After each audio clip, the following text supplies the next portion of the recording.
say something about it being in theory, and then like, cause you know, this whole society tries to like create this perception so that we have this immediate like a reactive feeling, right? I don't actually think that my brother's gonna harm me for real. But there's something with like how the media pushes, like they just try to like create these associations, you know. So that's really what we're fighting against. I'm not saying I really fear, you know, my people. Like I don't think that y'all like we got like that at all. Like, like that. Yeah. But we fighting against that perception that they trying to like make that instinct flare.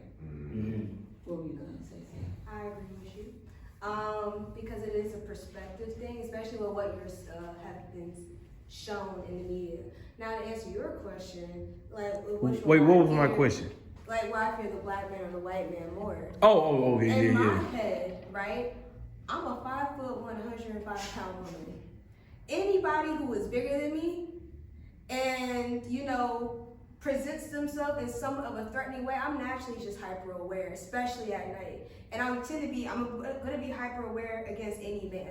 Cause I'm like, I don't know you and you have the power to overthrow me. Regardless, that's why I carry a gun. But, don't wanna use it though. But when you're looking at, to take it to Anion's point, we have to look at the greater narrative amongst all of this. And we can compare two cities. We can compare Atlanta and let's compare Portland, Oregon, right? Predominantly white city to a predominantly black city. When you really think about it, if we're going with the walking at night theme, right?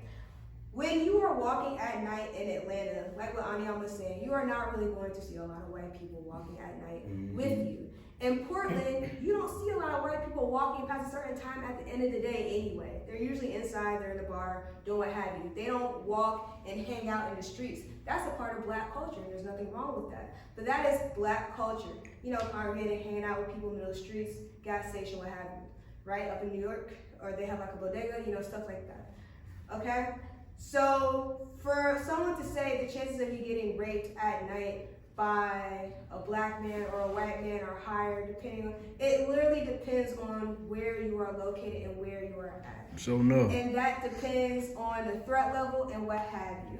Now, the thing is that you're not going to see white people just walking around the city of Atlanta like that late at night, especially in high, predominantly black areas, unless they're just unaware or they're just super bold or they have nothing to fear or they feel like gentrification is their superpower. I don't know, right?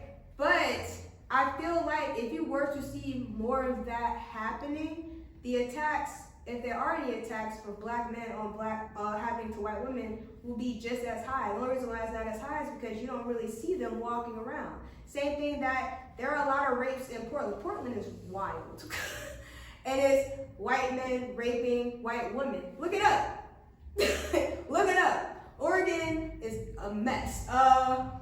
But you're not gonna really see a lot of rapes with a lot of high black populations for the reason like black people just don't congregate in that area as much. So you really have to look at the vast picture and not just narrow it down to be like, the only reason why a lot of black women get raped in those cities, the main reason why black men rape more black women in these cities is because that's just like, nah, it's mainly because we are the predominant race of people in those cities. Right, contingent on demographics. Exactly. So I feel like he's got to open up the view a little bit more and not narrow it down. You see it? I'm actually looking at something else. I knew I was trying to get quiet. I didn't want